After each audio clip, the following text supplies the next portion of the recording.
Cek.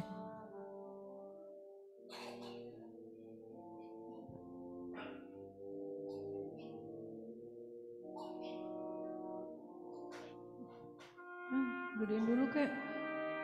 Gedein dulu pas pertama.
Umat yang dikasihi Tuhan, baik di tempat onsite maupun di online yang ada di rumah masing-masing.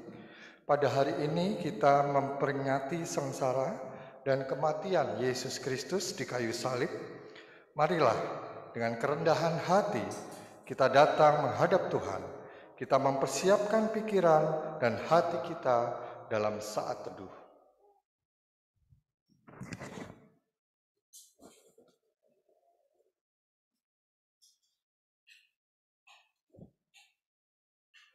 Di malam yang dingin itu, Yesus melangkah memasuki Taman Getsemani. Ia tahu bahwa jalan penderitaan tidak terelakkan lagi. Semakin dekat, nyaris tanpa sekat. Kepada murid-murid yang menemani dia, ia berkata, "Duduklah di sini, sementara aku pergi untuk berdoa."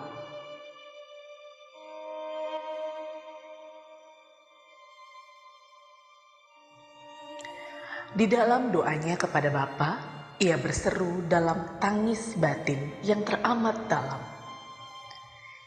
"Ya Bapakku, jikalau sekiranya mungkin, biarlah cawan ini berlalu daripadaku. Tetapi janganlah seperti yang ku kehendaki, melainkan seperti yang Engkau kehendaki."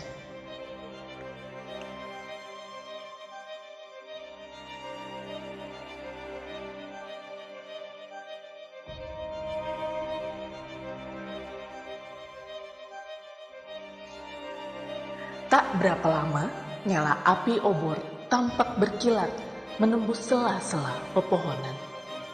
Derap langkah terdengar bergegas menuju taman, tanda bahwa orang-orang dan para prajurit hendak menangkap Yesus akan segera tiba. Ketika pada akhirnya orang-orang mendapati Yesus di taman, Yesus tidak memberikan perlawanan saat mereka berusaha menangkapnya. Ia tahu bahwa saatnya sudah tiba untuk menjalani penghakiman yang tidak adil, penghakiman yang tidak berpihak pada kebenaran.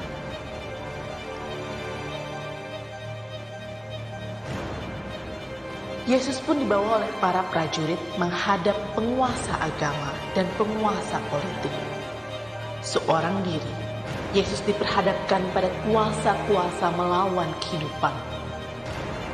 Ia ada di tengah pusaran pengadilan yang penuh dengan konspirasi.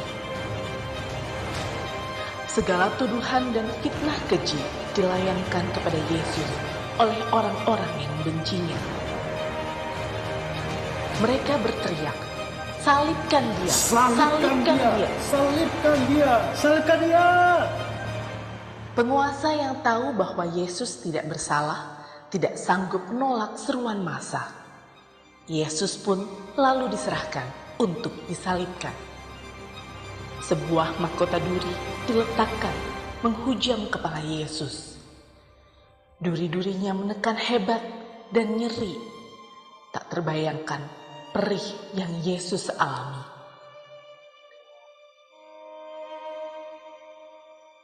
Ia diolok, dicaci, dihina, dan didera tanpa henti. Kayu salib yang berat, ia panggul dalam kelelahan yang amat sangat. Layakkah ia menanggung semua penderitaan itu?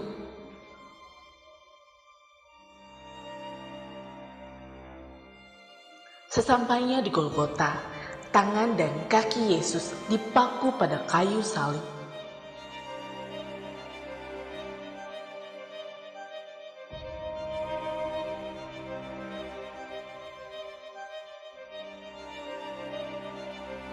Dalam titik-titik darah penghabisannya, Yesus tahu bahwa ia telah menuntaskan tugasnya untuk menanggung dan menebus dosa dunia.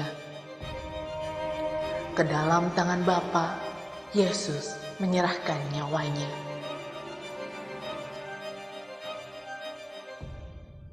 Yesus sang Raja yang ditolak oleh orang-orang yang melawan kehidupan, telah memberikan nyawanya bagi kita, supaya kita yang berdosa diselamatkan dan beroleh kehidupan.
Gemuruh angin meronta-ronta, memburu dedaunan hijau.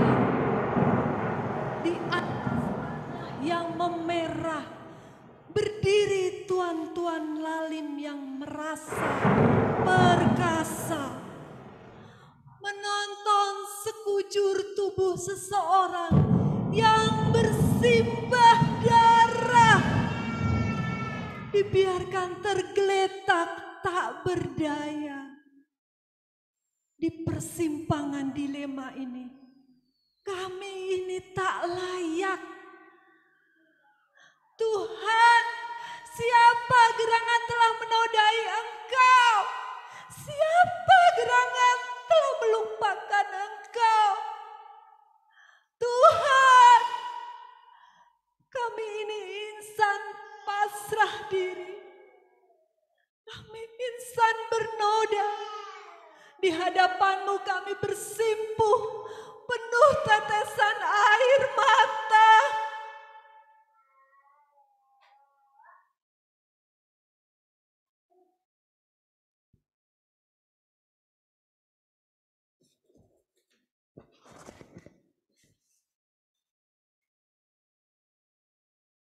Jemaat yang terkasih, kami undang untuk bangkit berdiri.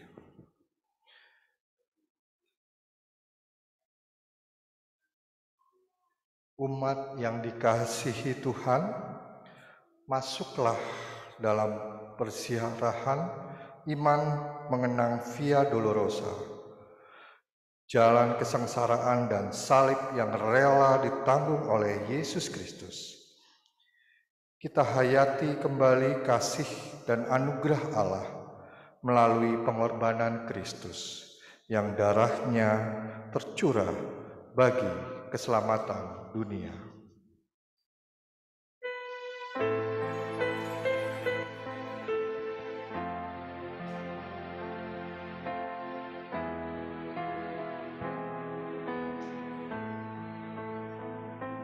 Di bukit Golgota tersalib Tuhanku, dan dosa dunia ditanggung olehnya. Tercurah darahnya bagimu, bagiku,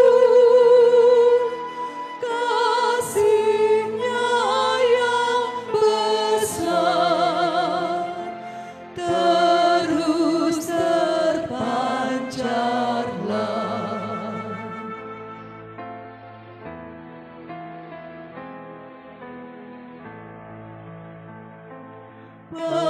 Pengawal yang kejam mencambuk tubuhnya,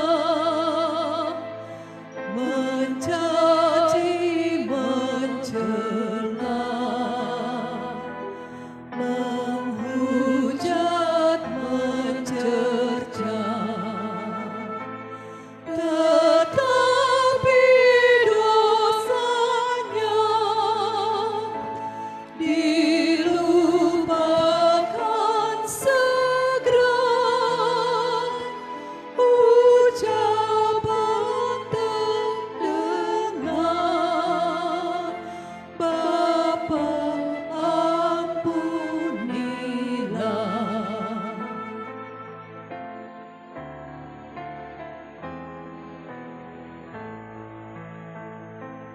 Ketika didera sengsaranya pedih, Tuhanku berseru kepada Bapanya, Eloi, Eloi, lama sabachthani. Derita pun genap ditanggung olehnya.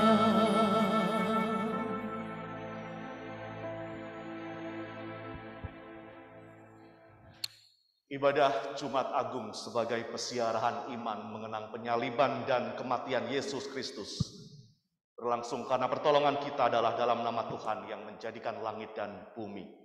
Damai Kristus, Juru Selamat yang tersalib bagi kita, beserta saudara.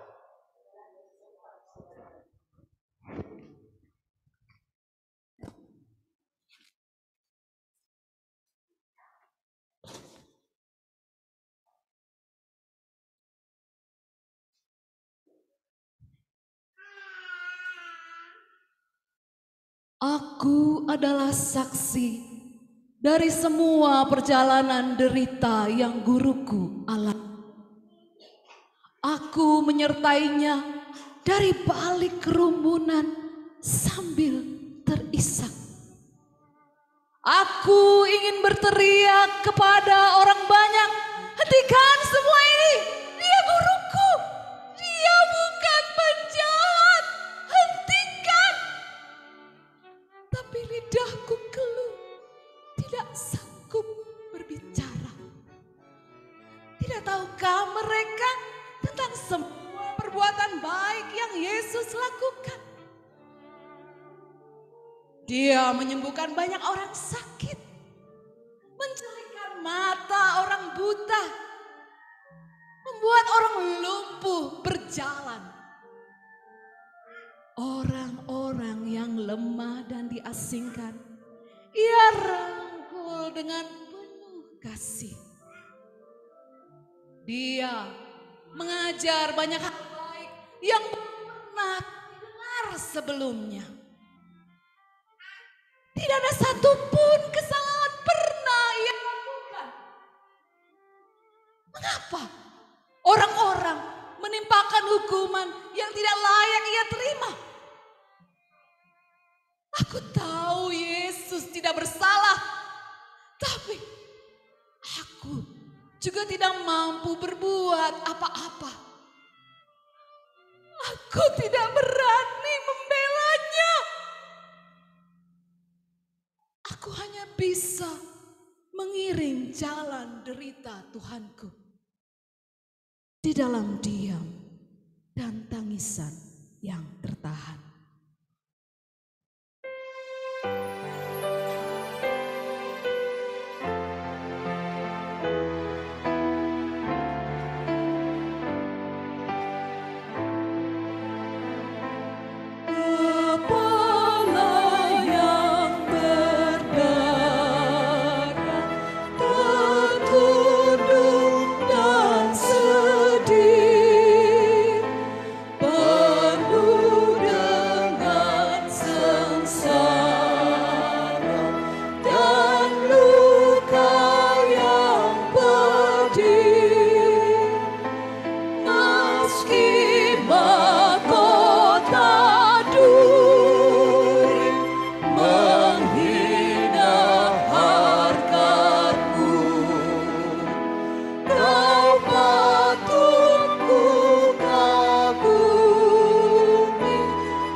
Di kayu salib.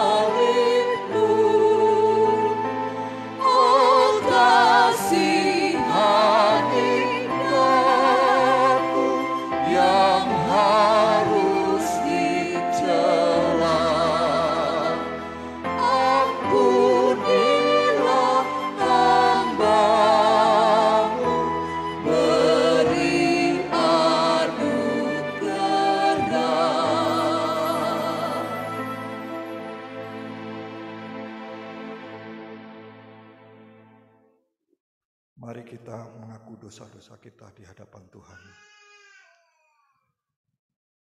Allah yang Maha Kasih, sungguh besar arti pengorbanan Kristus bagi kami yang berdosa. Kami diselamatkan dan diberi kesempatan untuk menerima anugerah hidup yang baru. Namun, apa yang kami lakukan? Kami masih sering menganggap sepi pengorbanan Kristus. Derita dan luka yang Ia tanggung tidak sungguh-sungguh kami hayati. Segala pikiran, niatan, perasaan, dan tingkah laku kami sehari-hari berlawanan dengan sabda-Mu.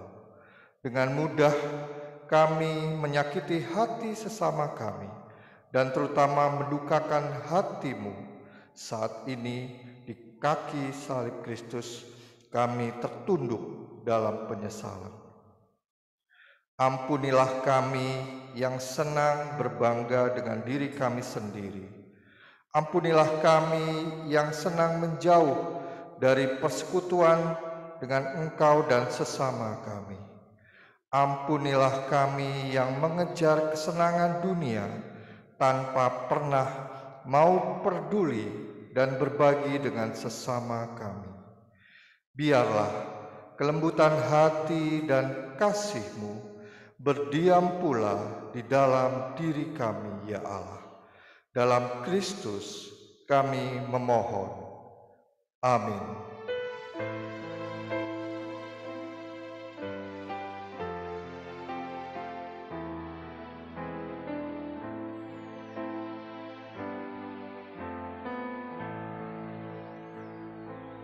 Di muka Tuhan Yesus, betapa hina diriku, ku bawa dosa-dosaku di muka Tuhan Yesus.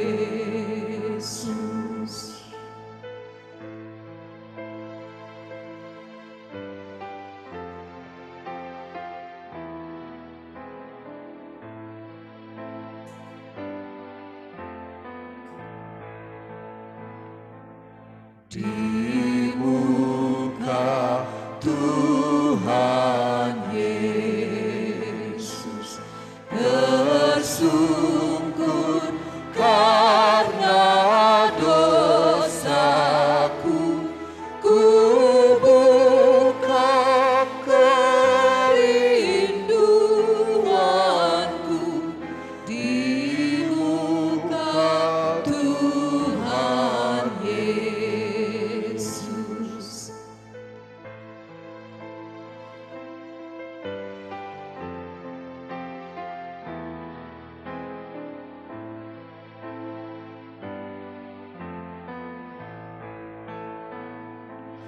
Di muka Tuhan Yesus, ku insaf akan salahku, bertobat ini hatiku di muka Tuhan Yesus.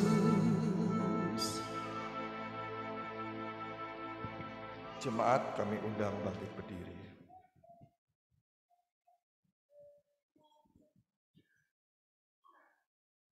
Bagi kita yang telah dengan tulus hati mengaku dosa di hadapan Tuhan, dengarkanlah berita anugerah yang tertulis dalam 1 Petrus 2 ayat 24 sampai dengan 25. Ia sendiri telah memikul dosa kita di dalam tubuhnya di kayu salib, supaya kita yang telah mati terhadap dosa hidup untuk kebenaran. Oleh bilur-bilurnya kamu telah sembuh, sebab dahulu kamu sesat seperti domba, Tetapi sekarang kamu telah kembali kepada Gembala dan pemelihara jiwamu. Demikianlah berita anugerah dari Tuhan. Salam damai bagi kita semua.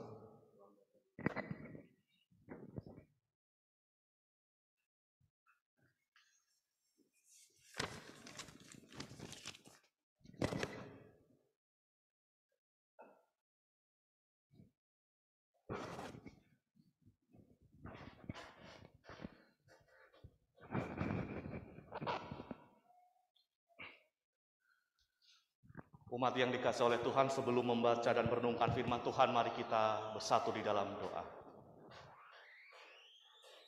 Ya Allah yang Maha Kasih, di dalam kesiahan iman mengenang kematian Kristus, kami rindu untuk mendengarkan sabda-Mu. Tolonglah kami supaya kami dapat semakin menghayati makna pengorbanan Kristus bagi kehidupan kami. Bersabdalah ya Tuhan, kami siap mendengar. Amin. Bacaan pertama akan dibacakan dari kitab Yesaya pasal 52 ayat 13. Dilanjutkan pasal 53 ayat 1 sampai 12. Sesungguhnya hambaku akan berhasil. Ia akan ditinggikan, disanjung dan dimuliakan. Seperti banyak orang akan tertegun melihat dia. Begitu buruk rupanya, bukan seperti manusia lagi. Dan tampaknya bukan seperti anak manusia lagi. Demikianlah ia akan membuat tercengang banyak bangsa. Raja-raja akan mengatupkan mulutnya melihat dia. Sebab apa yang tidak diceritakan kepada mereka akan mereka lihat. Dan apa yang tidak mereka dengar akan mereka pahami. Siapakah yang percaya kepada berita yang kami dengar, dan kepada siapa tangan kekuasaan Tuhan dinyatakan? Sebagai taruk ia tumbuh di hadapan Tuhan, dan sebagai tunas dari tanah kering. Ia tidak tampan dan semarak pun tidak ada, sehingga kita memandang dia. Dan rupa pun tidak, sehingga kita menginginkannya. Ia dihina dan dihindari orang, seorang yang penuh kesengsaraan dan yang biasa menderita kesakitan.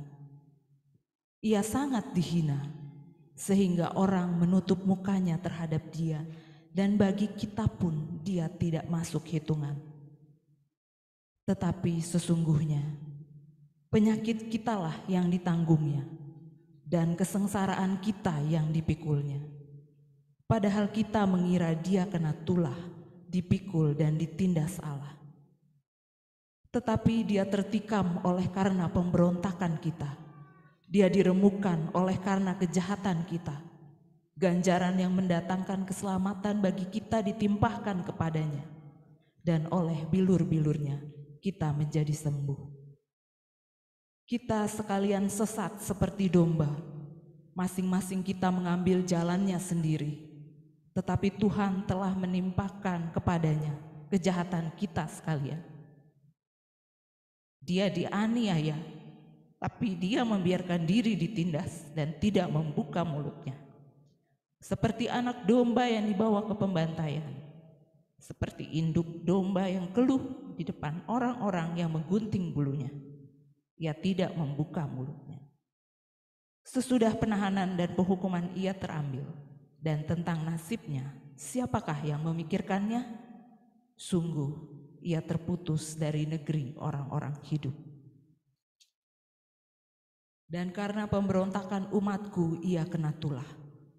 Orang menempatkan kuburnya di antara orang-orang fasik, dan dalam hatinya ia ada di antara penjahat-penjahat. Sekalipun ia tidak berbuat kekerasan dan tipu tidak ada dalam mulutnya. Tetapi Tuhan berkehendak menemukan dia dengan kesakitan. Apabila ia menyerahkan dirinya sebagai korban penebus salah, ia akan melihat keturunannya, umurnya akan lanjut dan kehendak Tuhan akan terlaksana olehnya. Sesudah kesusahan jiwanya ia akan melihat terang dan menjadi puas. Dan hambaku itu sebagai orang yang benar akan membenarkan banyak orang oleh hikmatnya, dan kejahatan mereka dia pikul. Sebab itu aku akan membagikan kepadanya orang-orang besar sebagai rampasan, dan ia akan memperoleh orang-orang kuat sebagai jarahan, yaitu sebagai ganti karena ia telah menyerahkan nyawanya ke dalam maut, dan karena ia terhitung di antara pemberontak-pemberontak. Sekalipun ia menanggung dosa banyak orang dan berdoa untuk pemberontak-pemberontak. Demikianlah sabda Tuhan.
jauh dariku dan tolong aku, sebab kesusahan telah mendekatiku.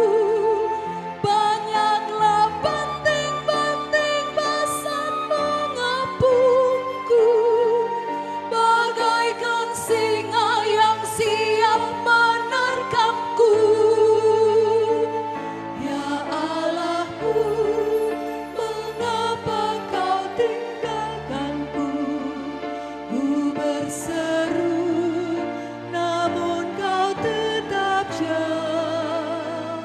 Ya Allahku, mengapa kau tinggalkanku? Dan tiada menolongku. Oh, seperti air diriku pun tercurah, segala tulangku lepas dari sendinya. Hatiku jadi seperti lilin meleleh yang hancur luluhnya di dalam dadaku. Kekuatanku jadi kering bagai beling, lidahku lekat di langit-langit mulutku, dan dalam debu maut kau letakkan aku. Ya Allahku, mengapa kau tinggalkanku? Ya Allahku, mengapa kau tinggalkanku? Ku berseru, namun kau tetap jauh. Ya Allahku, mengapa kau tinggalkanku? Dan tiada menolongku.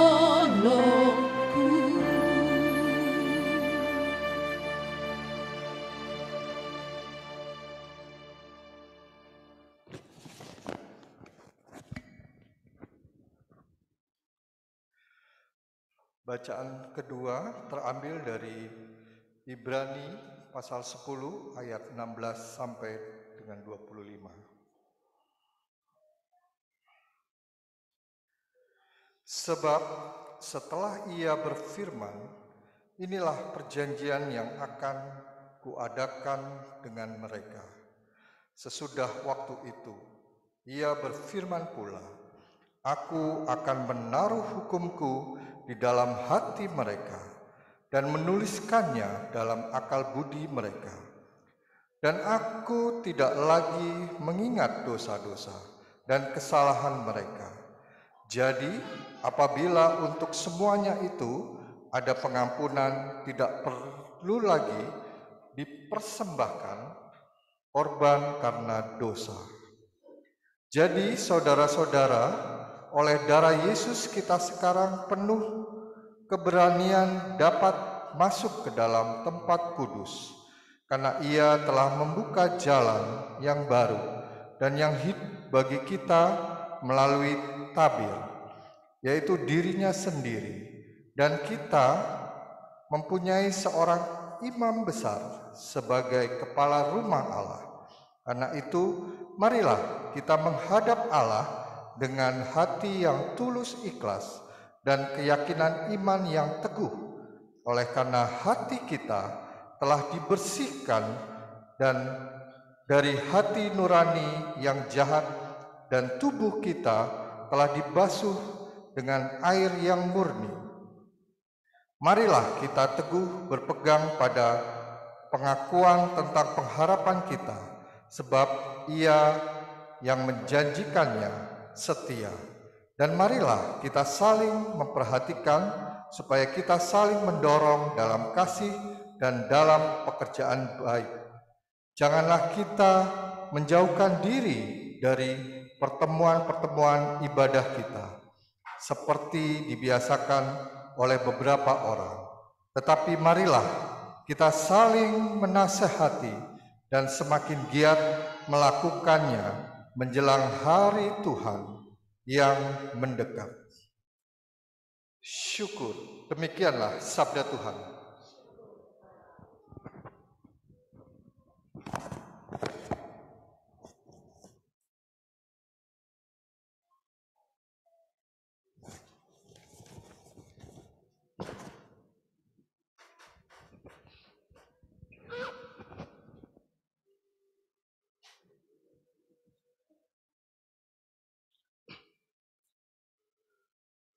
Pembacaan Injil diambil dari Injil Yesus Kristus menurut Yohanes pasal 18 ayat 33 sampai 40, dilanjutkan Yohanes 19 ayat 1 hingga 8, dilanjutkan ayat 17 hingga ayat 22, dilanjutkan kembali dengan ayat 28 hingga ayat 30.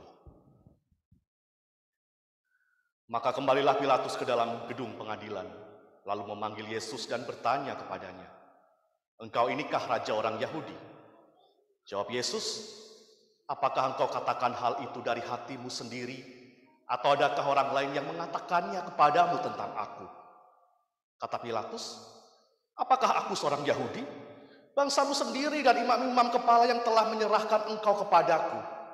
Apakah yang telah engkau perbuat?" Jawab Yesus, "Kerajaanku bukan dari dunia ini.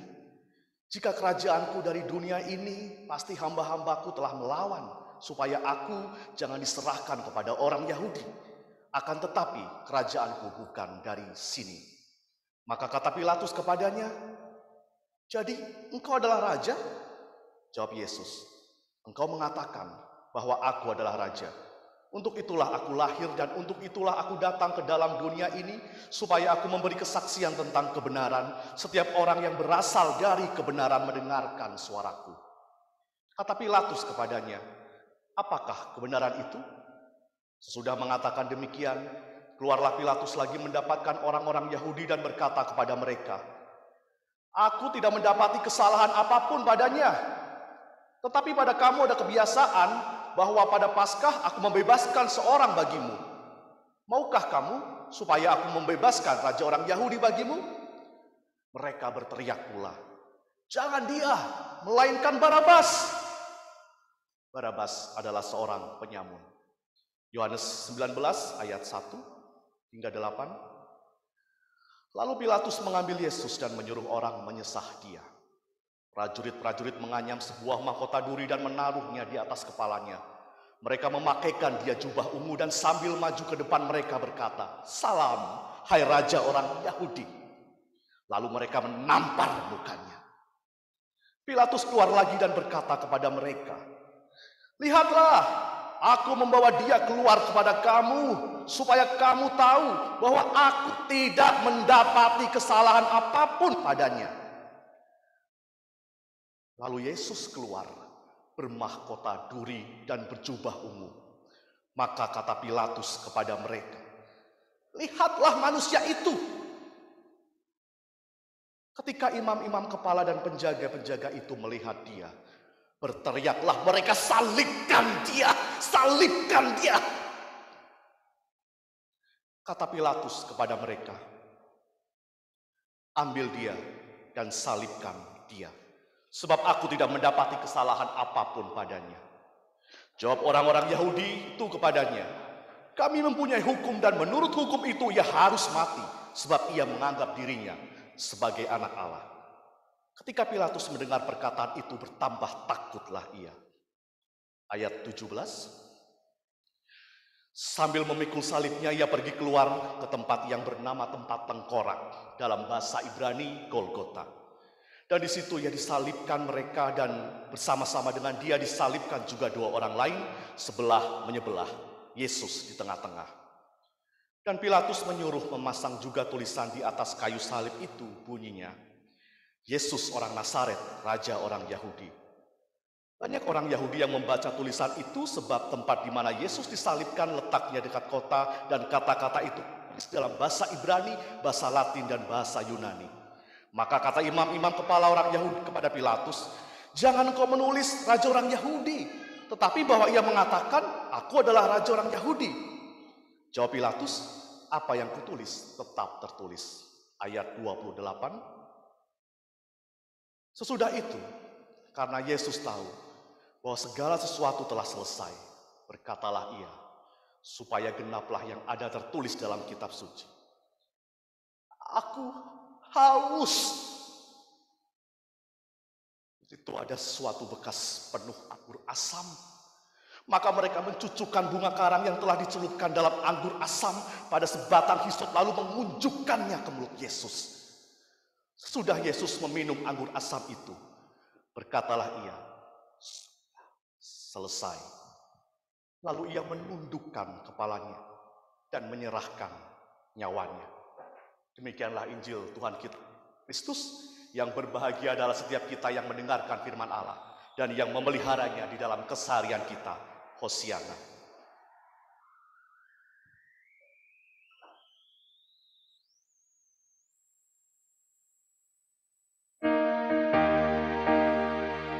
Hosiana, Hosiana, Hosiana.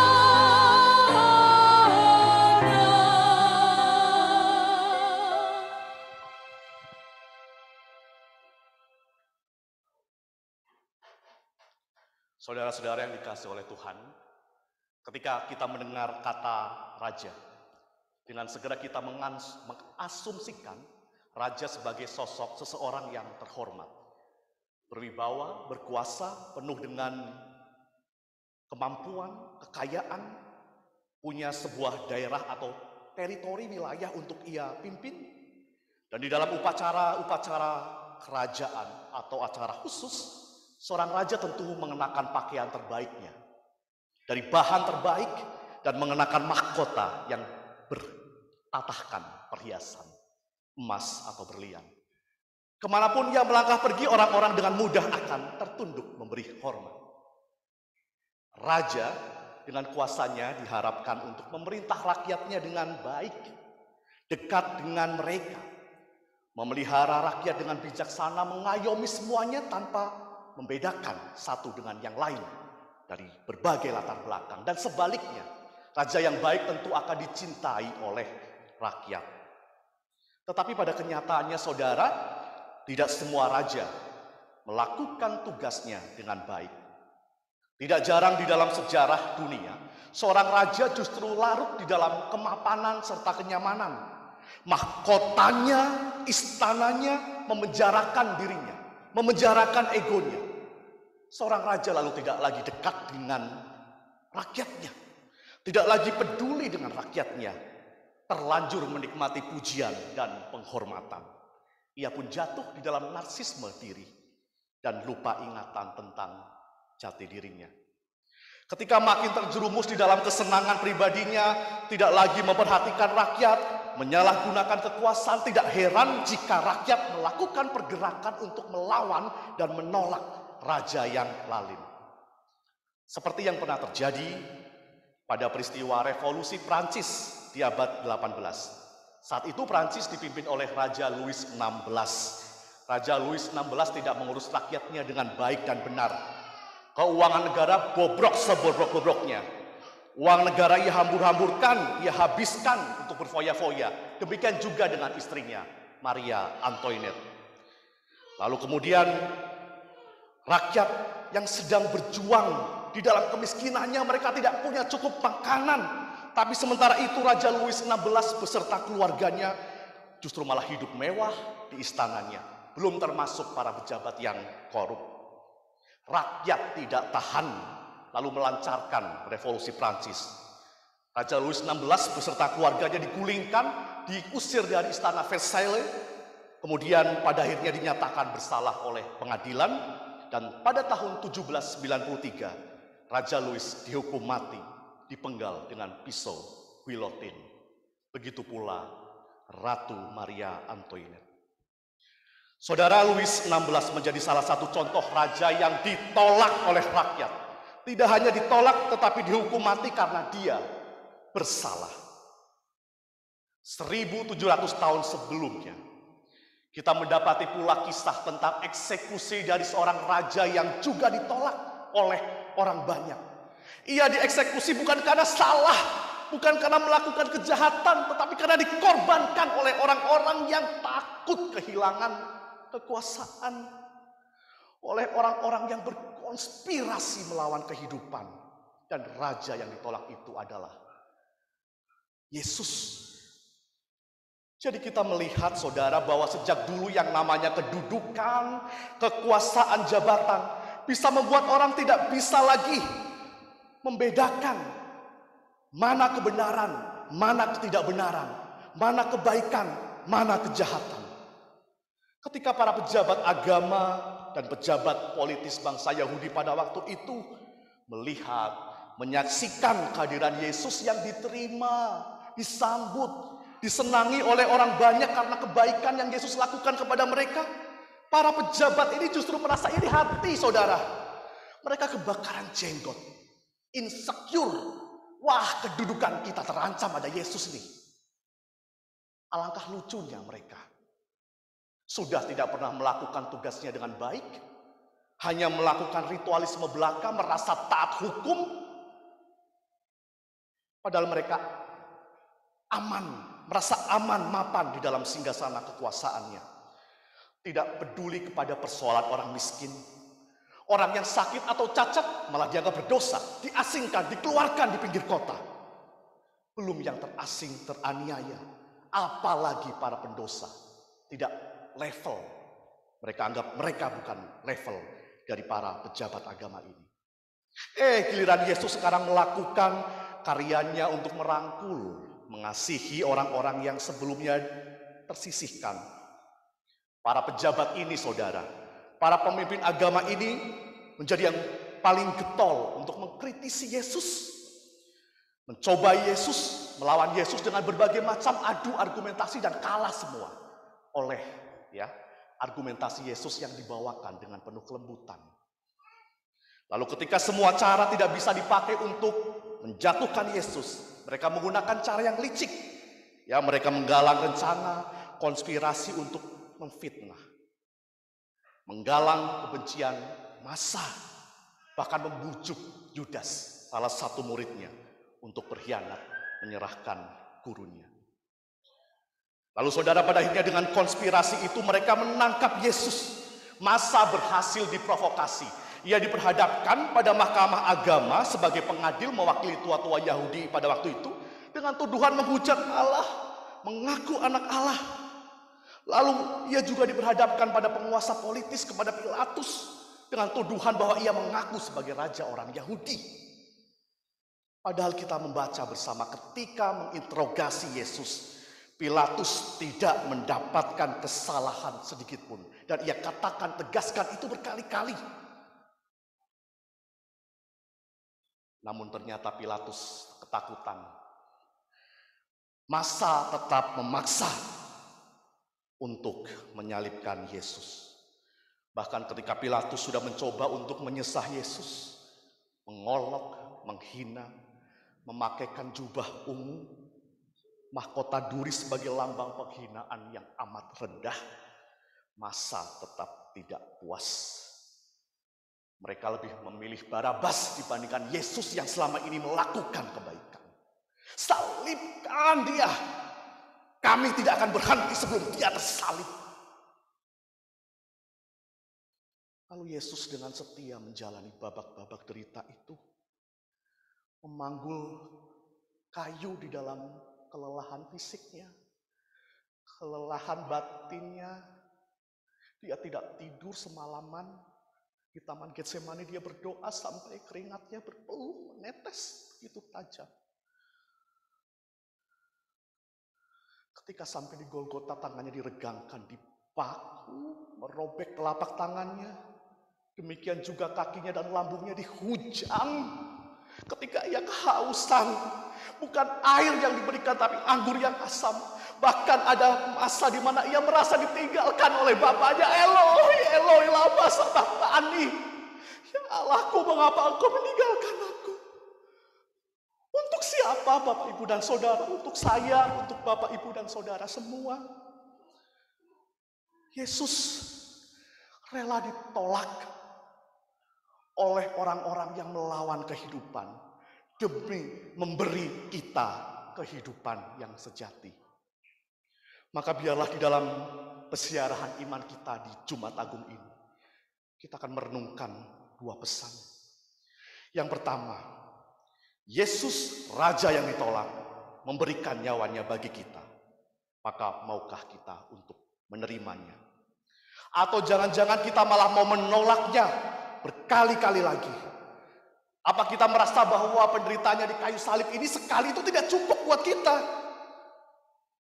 Kalau kita sudah yakin menerima anugerah keselamatan ini, maka berubahlah, bertobatlah, setialah ada di jalan yang dikehendaki Tuhan. Kalau kita memilih untuk tetap berada di jalan dosa, kita lebih memilih kesenangan kita. Kita enggan untuk datang kepada Tuhan di dalam persekutuan ibadah kita. Kita malas berdoa, kita malas membaca firman. Kita marah, kita membenci orang lain, kita punya rasa dendam. Kita enggan memberi diri kita di dalam pelayanan, berarti kita sedang menolaknya lagi, dan lagi, saudara. Yang kedua, Bapak, Ibu, dan Saudara, Raja yang ditolak memberi kita kehidupan. Maka tugas kita adalah meneladani Dia, membangun budaya kehidupan, hadirkan juga kehidupan bagi orang-orang yang ada di sekitar kita, khususnya di tengah dunia digital, dunia teknologi, dunia narsistik di mana orang berlomba-lomba untuk mengedepankan dirinya, membuat postingan, mengharapkan like dari banyak orang sehingga merasa berbangga. Tuhan justru ajarkan kita untuk memberi diri dalam semua lingkup kehidupan kita. Ya, Tuhan memberi hidupnya dengan cara yang tidak mudah. Maka undangan kita adalah juga untuk memberi diri bagi orang-orang yang ada di sekitar kita. Di tengah keluarga kita. Mungkin ada anggota keluarga kita, pasangan, anak, orang tua, kakak, adik, keponakan, eyang, dan lain sebagainya, yang ingin bercerita kepada kita, berbagi pergumulan dengan kita, tapi karena kita sibuk, kita sedang banyak kerjaan, nanti dulu ya, nanti aku dengar kok, tapi aku lagi kerja dulu, nanti ya. Pada akhirnya lupa. Tanpa sadar mungkin ada anggota keluarga kita yang punya pergumulan hebat, kesepian, pergumulan yang tidak bisa dia katakan kepada sembarang orang, dan ketika dia datang kepada kita, kita malah menolaknya. Mungkin ada anggota keluarga kita yang terhilang, membuat kita kesal, membuat kita marah. Maka pengampunan menjadi salah satu tanda bahwa kita juga memberi diri bagi mereka. Memberi pengampunan dengan penuh kelembutan hati dan kesabaran. Juga di dalam kehidupan bergereja. Sudahkah kita memberi diri kita untuk Tuhan? Melalui pelayanan kita.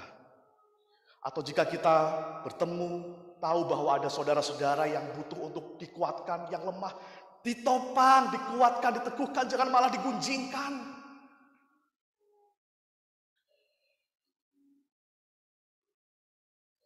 Buat apa Kristus memberi dirinya kalau orang-orang di dalam gereja saling bertengkar, saling ribut, saling menyalahkan, saling menuding satu dengan yang lain. Maka ini saat bagi kita semua Bapak, Ibu, dan Saudara untuk menghayati arti pengorbanan Kristus dengan lebih dalam, termasuk di dalam kehidupan bergereja. Kemudian dalam lingkungan bangsa, negara, masyarakat, kita sebagai orang Kristen diundang untuk memberikan kesejukan, membangun cinta kasih dan perdamaian. Kalau ada postingan di media sosial sekiranya kok mengkritisi, menyangka kekristenan, jangan langsung terbakar amarahnya, tapi berikan ya komentar-komentar yang menyejukkan, bagikan kasih itu. Status-status mungkin di media sosial kita yang membuat orang juga tahu ya bahwa di dalam keseharian kita Tuhan juga nyata. Selamat menghayati Jumat Agung. Teruskan siarah iman kita dengan meneladani Kristus, Raja yang memberi kita kehidupan. Saat hening untuk kita.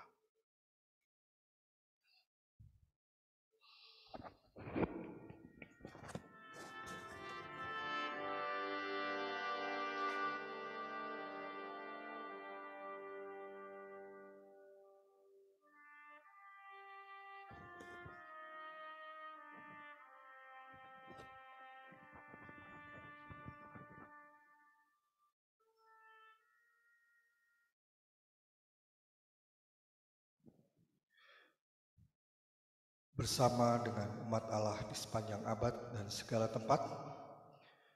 Marilah kita menyatakan pengakuan iman rasuli.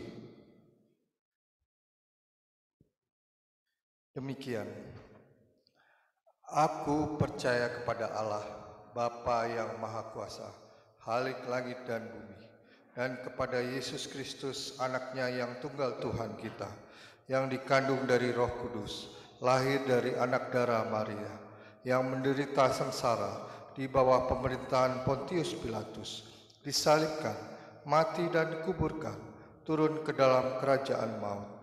Pada hari yang ketiga, bangkit pula dari antara orang mati, naik ke sorga, duduk sebelah kanan Allah, Bapa yang Maha Kuasa.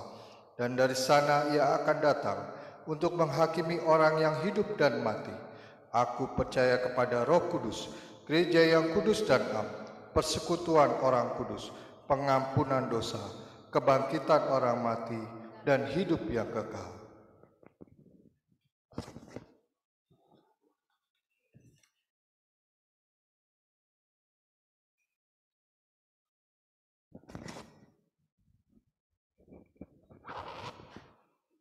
Mari umat yang dikasih oleh Tuhan, kita menyatukan hati untuk menaikkan doa syafaat, lalu akan kita tutup dengan doa Bapa kami yang kita ucapkan bersama-sama. Mari kita berdoa.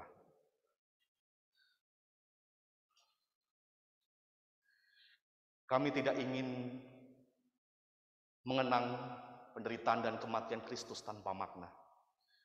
Kami tidak mau menganggap sepi untuk setiap tetesan darah yang tercurah dari tubuh Kristus demi keselamatan kami. Maka tolonglah kami ya Tuhan, mampukan kami untuk mengikuti teladan Kristus yang di setiap langkah kehidupannya memberi diri di dalam kasih, juga pengharapan kepada orang-orang yang di sekitarnya.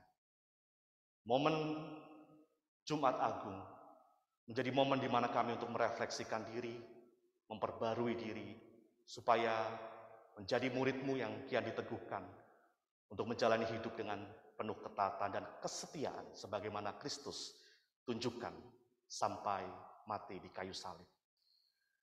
Engkau berbela rasa kepada kami ya Tuhan di setiap pergumulan hidup yang kami rasakan. Engkau merengkuhnya, seperti Engkau juga melawat merengkuh saudara-saudara kami yang saat ini sedang ada di dalam pergumulan. Untuk saudara-saudara kami yang saat ini sedang terbaring sakit, ada di dalam masa pemulihan, untuk saudara-saudara kami yang lanjut usia, Tuhan juga berkenan untuk melawat, memberikan kesembuhan, kesehatan fisik. Tapi biarlah mereka di dalam kondisi yang lemah juga dapat terus bergantung kepada Tuhan sebagai tabib yang ajaib. Juga untuk saudara-saudara yang bergumul dengan persoalan pekerjaan, kemunduran di dalam penghasilan, terdampak oleh pandemi, Tuhan juga memberikan kekuatan, berikan semangat yang baru dan kreativitas yang baru supaya mereka juga tidak patah semangat. Untuk keluarga-keluarga Kristen ya Tuhan, biarlah Tuhan hadirkan cinta kasih di dalamnya. Anak-anak yang bersekolah, biarlah Tuhan juga boleh berikan ketekunan orang tua yang mendampingi, mengasuh anak, juga Engkau berikan penyertaan. Untuk setiap kami yang merindukan untuk mengembangkan diri di dalam peran, fungsi, di tengah kehidupan berkeluarga, bermasyarakat, di lingkungan pekerjaan, Tuhan juga boleh untuk terus topang. Ada begitu banyak hal yang saat ini mungkin kami rasakan menindih batin kami, begitu berat. Kami bahkan tidak bisa mengatakannya kepada orang lain, tetapi Tuhan melihat kedalaman hati kami. Maka ketika kami merasa sendiri, ketika kami merasa tidak mampu, ajarlah kami untuk terus berharap kepada Tuhan yang akan berjuang bersama dengan kami. Engkau juga berbela rasa dengan gerejamu ya Tuhan, GKI Jati Bening Indah, di dalam pergumulannya untuk mendapatkan tempat ibadah. Juga untuk kesetiaannya, mewujudkan persekutuan, kesaksian, pelayanan, Tuhan juga boleh terus tolong. Setiap anggota jemaat simpatisan diberikan rasa memiliki rasa cinta terhadap GKI Jati Bening Indah sebagai rumah bersama. Meskipun kami sederhana, tetapi rasa kekeluargaan yang kami miliki sungguh menjadi cerminan dari komunitas iman. Bagaimana kami saling berbagi satu dengan yang lain, menguatkan satu dengan yang lain. Berkati Ibu Pendeta, Majelis Jemaat, calon pendeta, pengurus komisi, aktivis, para pelayan, semua yang memberi diri di dalam persekutuan pelayanan maupun seluruh anggota jemaat dan simpatisan. Sertailah mereka dalam setiap langkah kehidupan yang mereka jalani. Engkau juga berbela rasa dengan bangsa dan negara yang kami kasihi. Biarlah cinta, damai sejahtera, kebenaran dan keadilan-Mu juga hadir di bumi Indonesia ini. Berkati pemerintah, berikan hikmat, kebijaksanaan, rasa takut akan Engkau. Apa yang mereka lakukan biarlah sungguh-sungguh ditujukan untuk kesejahteraan rakyat. Juga untuk situasi pandemi yang saat ini masih kami hadapi. Pada waktunya pandemi ini akan berakhir dan kami sungguh percaya akan penyertaan Tuhan. Terima kasih Engkau telah mengajarkan banyak hal kepada kami. Dalam masa 2 tahun ini kami harus hidup berdampingan dengan pandemi. Bahwa terbukti secara nyata Tuhan menyertai kami. Di tengah situasi duka, kehilangan yang kami rasakan, ketidakmampuan kami untuk mengerti apa yang kami alami, Engkau terus menopang kami, supaya tetap kuat di dalam iman, kasih, dan pengharapan. Inilah doa yang kami panjatkan, di dalam nama Tuhan Yesus Kristus yang mengajarkan kami berdoa, Bapa kami yang kami ucapkan bersama-sama. Bapa kami yang di sorga, dikuduskanlah nama-Mu, datanglah kerajaan-Mu, jadilah kehendak-Mu di bumi seperti di sorga. Berikanlah kami pada hari ini makanan kami yang secukupnya, dan ampunilah kami yang kesalahan kami, seperti kami juga mengampuni orang yang bersalah kepada kami. Dan janganlah membawa kami dalam pencobaan, tapi lepaskanlah kami dari yang jahat, karena Engkau yang punya kerajaan dan kuasa dan kemuliaan sampai selama-lamanya. Amin.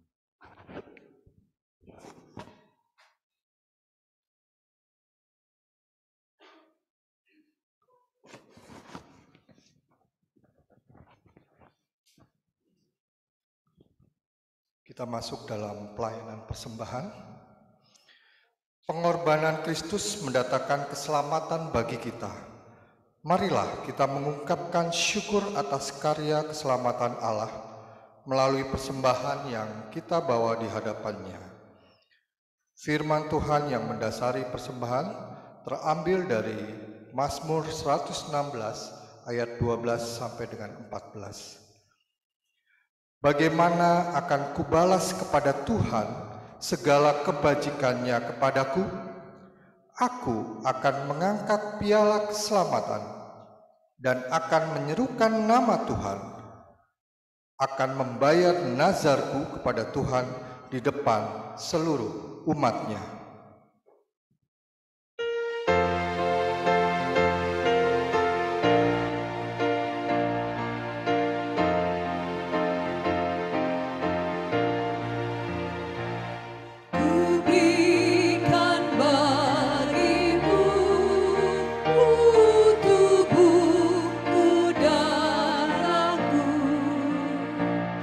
Engkau pun ku tebus.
kita membawa doa persembahan ini dalam doa. Allah penyelamat kami, puji syukur atas genap karya-Mu yang penuh dengan kebaikan dan kasih setia. Dalam peringatan kematian Kristus, kami datang di hadapan-Mu dengan membawa persembahan. Terimalah ungkapan syukur kami ini, ya Allah. Biarlah keselamatan yang telah kami terima juga mendorong kami untuk mempersembahkan hidup yang kudus dan berkenan bagi-Mu. Dalam nama Tuhan Yesus, kami berdoa. Amin.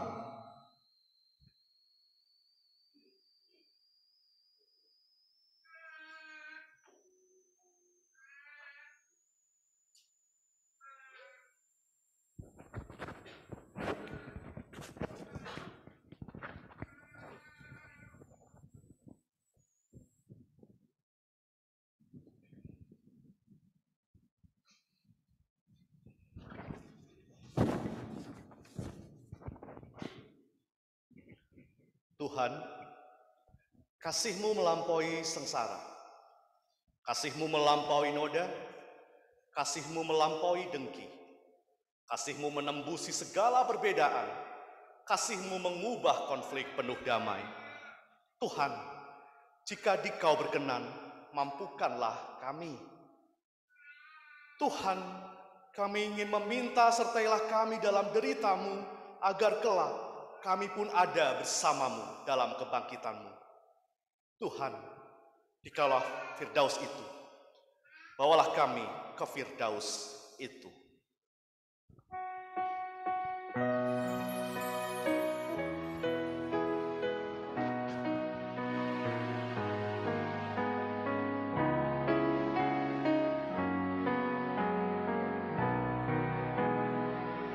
Menjulang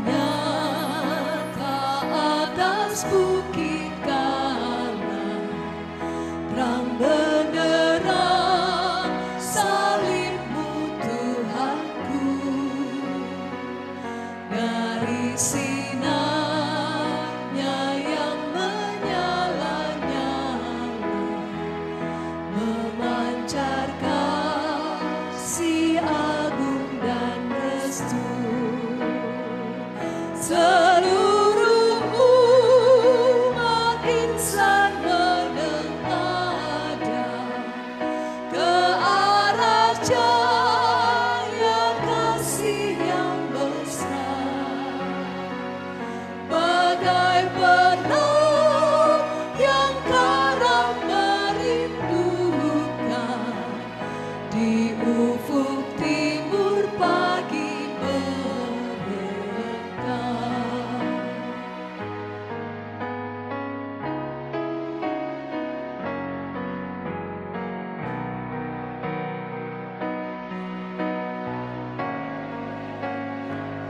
Salib-Mu Kristus, tanda pengasihan, mengangkat hati yang remuk redam, membuat dosa yang tak terperikan di lubuk cinta Tuhan terbenam. Di dalam Tuhan kami balik lahir, insan bernoda kini berseri, teruras darah suci yang mengalir, disalib pada bukit Kalvari.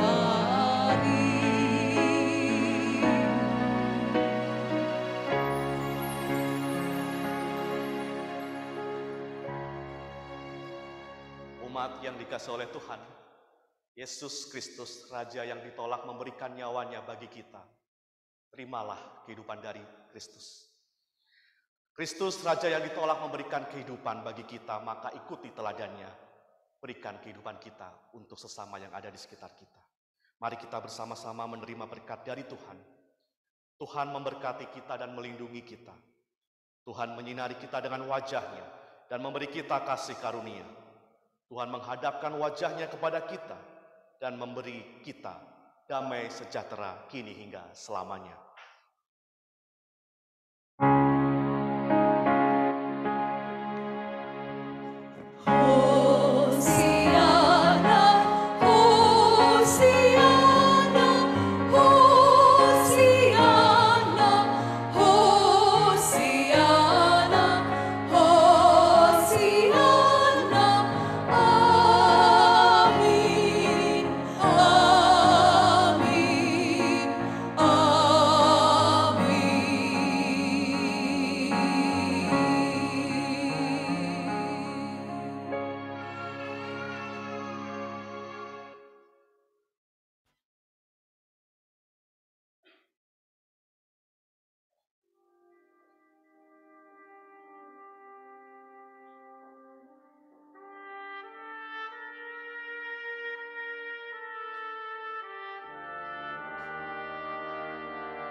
Jemaat yang terkasih, ibadah telah selesai. Kami mengucapkan terima kasih pada jemaat yang hadir di tempat ini dan khususnya untuk para jemaat yang saat ini sedang online. Kami mengucapkan terima kasih, Tuhan memberkati.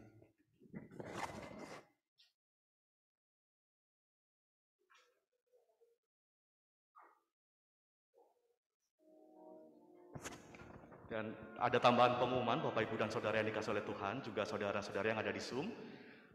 Hari Sabtu besok kita ada ibadah Sabtu Sunyi pukul 7 malam media Zoom. Lalu kemudian hari Minggu Paskah pukul 9.30 kita akan bersama-sama mengikuti ibadah Minggu Paskah disertai dengan perjamuan kudus dipimpin oleh Pendeta Untari secara onsite terbatas dan juga melalui media Zoom kembali. Untuk ibadah melalui Zoom hari ini juga sudah direkam dan akan ditayangkan melalui YouTube ya, untuk nanti bagi saudara-saudara yang mungkin belum beribadah ya. Demikian pengumuman dari kami, terima kasih, selamat siang.